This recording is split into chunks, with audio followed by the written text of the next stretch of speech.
The bitter You wind actually off expect Boston me to Harbor accept sliced this? through Hattie This isn't Mae's a thin wishing will well, coat it's like a a razor, bank. but Take she your clutched her coins and worn leather leave. purse tighter, as if it contained the crown jewels of England rather than loose change and wrinkled bills. It was December 23rd, and the city was dressed in festive lights, but Hattie only felt the ache in her arthritic knees. Inside that purse sat exactly $78.40. It represented 6 months of scrubbing floors at the train station, 6 months of skipped lunches, and walking miles in the snow to save bus fare. It was all for Maya, her granddaughter living at the St. Jude's Home for Children. Specifically, for the small porcelain piano doll sitting in the pawnshop window that Maya had admired for months. Hattie reached the heavy revolving doors of First National Bank. She paused, touching the string of fake pearls at her throat, a memory of her late husband Earl. "Dignity is the one thing they can't tax, Hattie," he used to say. Straightening her spine, she pushed her way inside. The lobby was a different world, warm, smelling of fresh pine and expensive perfume. It was silent, save for the soft rustle of money. Hattie felt instantly smaller in her oversized boots and mended coat. Wealthy patrons in furs and cashmere stepped away from her as if poverty were contagious, leaving her standing alone in a small, empty circle. She kept her head high, waiting 30 minutes in line until she finally reached the marble counter. The teller, a young man named Jason with slicked back hair and a tie that cost more than Hattie's weekly groceries, didn't smile. He looked at her damp coat with open disdain. "I'd like to make a deposit, please," Hattie said softly, pouring her collection of quarters, dimes, and crinkled $1 bills onto the polished surface. The money smelled of hard work and copper. Jason didn't touch it. He sighed loudly, a sound that echoed in the quiet room. "Ma'am," he said, his voice dripping with condescension. "This is a bank, not a charity collection center. We have protocols." "It's valid currency, sir," Hattie whispered, shame heating her face as she felt eyes burning into her back. "I counted it 3 times. It's for my granddaughter." "I'm sure you did," Jason sneered, leaning back in his chair. "But look at this line. You're holding up professionals for a handful of pocket change. We don't accept loose collections like this without proper sorting. It's suspicious." He shoved the pile back toward her with a dismissive hand. Coins scattered, rolling onto the floor with a loud, humiliating clatter. "Go count this somewhere else." The lobby went deathly silent. Hattie scrambled to pick up the coins, her hands shaking violently. She had never felt so worthless, discarded like trash in front of the whole city. Tears freezing on her cheeks, Hattie turns to leave, her spirit broken, when a voice deep as thunder rumbles from the back of the line. "Pick that money up." The voice didn't just speak. It commanded the air in the room to stop moving, freezing every customer and teller in place. Hattie, bent over her scattered coins, froze. The silence in the lobby shifted from awkward discomfort to palpable terror. A man stepped out from the back of the line. He was tall, wearing a charcoal cashmere coat that fit his broad shoulders perfectly. But it wasn't his clothes that made the bank manager, Mr. Henderson, suddenly turn the color of ash behind his glass partition. It was the man himself. Vincent Moretti, the king of the North End. Vince moved with a predator's grace, ignoring the security guards who were studiously examining their own shoes. He stopped beside Hattie. Towering over her small frame, he crouched down, his expensive leather shoes creasing against the wet floor. With surprising gentleness, he picked up a quarter that had rolled near his foot and placed it softly into Hattie's trembling palm. "Put it away, ma'am," he said quietly. Then he stood up and turned to the counter. His eyes were blue and cold as the harbor ice. Jason, the teller who had been so arrogant moments before, looked like he might faint. Mr. Moretti," he stammered, sweat breaking out on his forehead. I didn't see you there. I was just explaining policy." "Policy." Vince repeated the word softly, leaning his hands on the marble counter. "Is money only valid if it comes from a leather wallet, Jason?" "No, sir. Of course not. It's just the coins." "Count it," Vince said. He didn't shout. He didn't have to. "Sir, you heard the lady. She wants to make a deposit. You are going to count every single penny. You are going to do it carefully, and you are going to do it with the respect you would show me." Vince's voice dropped, intimate and terrifying. "And if I hear you sigh one more time, I will close every account I have in this bank before lunch. Do you understand? Yes. Yes, sir. Jason's hands shook violently as he began counting the wrinkled bills and loose change, treating them like sacred artifacts. Mr. Henderson, the manager, rushed over, breathless. Mr. Moretti, please, there's no need for. Vince didn't even turn his head. He simply held up a hand. One more word, Henderson, and you lose my business. Forever. The manager shut his mouth instantly and retreated. The entire bank watched in breathless silence as Jason counted $78.40. It took 4 minutes. When he finished, he pushed the deposit slip toward Hattie with both hands, his face burning red. I'm sorry for the delay, ma'am. Here is your receipt. As the transaction finishes, Vince turns to Hattie, his expression softening into something unreadable. My car is outside. I won't take no for an answer, ma'am.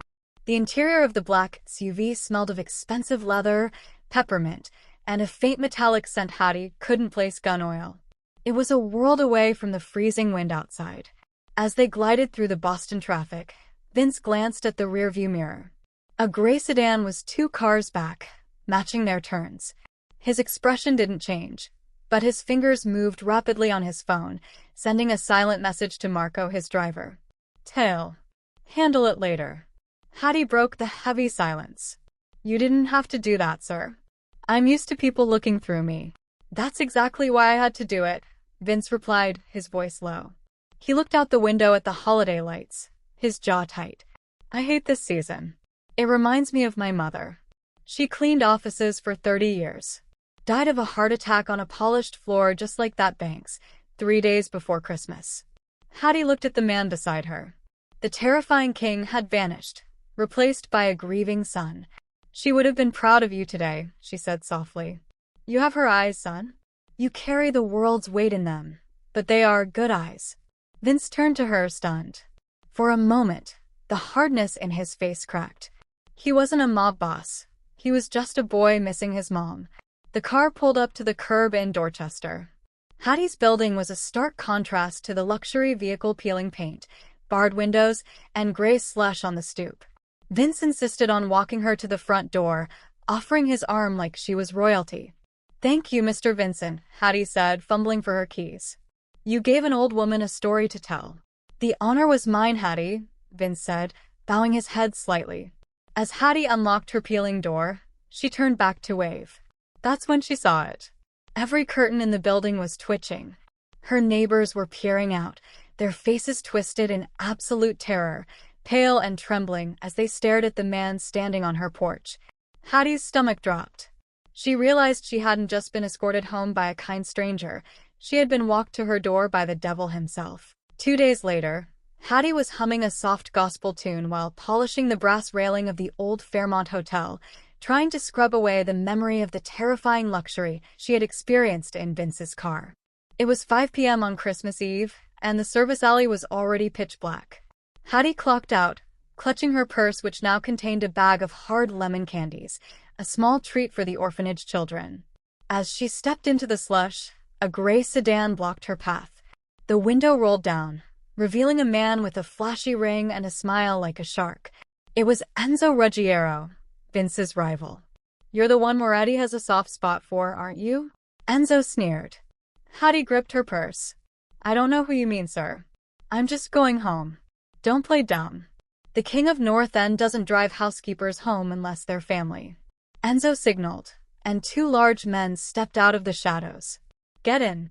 Hattie tried to step back, but they were too fast. Rough hands grabbed her arms. Where are you taking me? She demanded, her voice steady despite her fear.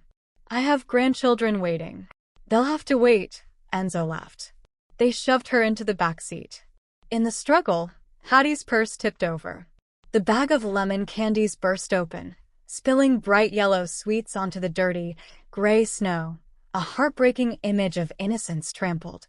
As the car speeds off, Hattie sits in the dark, praying not for herself, while Enzo dials a number. Tell the King of North End we found his crown jewel. Vince was in the middle of a toast at his family's restaurant when the phone rang. He listened for exactly 3 seconds, and the crystal glass in his hand shattered, slicing his palm. 30 minutes later, inside an abandoned fish packing warehouse near the harbor, Hattie sat tied to a rusty chair. She was shivering, but she wasn't crying. She was scolding Enzo. "Your mother didn't raise you to treat elders this way, young man," she said sternly. "Look at your shoes, scuffed and dirty. Shameful." Enzo blinked, confused by her lack of fear. "Shut up, old woman. You're bait." Suddenly, the warehouse lights cut out. Darkness swallowed them. Then the heavy metal door creaked open. Vince walked in alone, unarmed, his hands in his pockets. The wind howled behind him. "Shoot him!" Enzo screamed, raising his gun. "I wouldn't," Vince said softly. 3 red laser dots appeared instantly on Enzo's chest. Vince's men were in the rafters, unseen ghosts. Vince kept walking, his eyes fixed only on Hattie. "You took a 70-year-old woman on Christmas Eve, Enzo. That's not business. That's suicide." Enzo dropped his gun, realizing he had made a fatal miscalculation. Vince didn't even look at him as he passed. He signaled his men to take out the trash. He reached Hattie, kneeling in the dirt, his expensive coat dragging in the grime. Vince cuts Hattie's bonds. His hands, usually steady as stone, are trembling. He looks at her, terrified that she will now look at him with the same fear everyone else does. "Are you hurt, Mama?" "I'm not afraid of you, Vincent," Hattie said softly, breaking the silence of the armored SUV as they drove away from the warehouse. "I know a good heart when I see one, even if it's wrapped in barbed wire." They sat in the warmth of Vince's brownstone on Beacon Hill.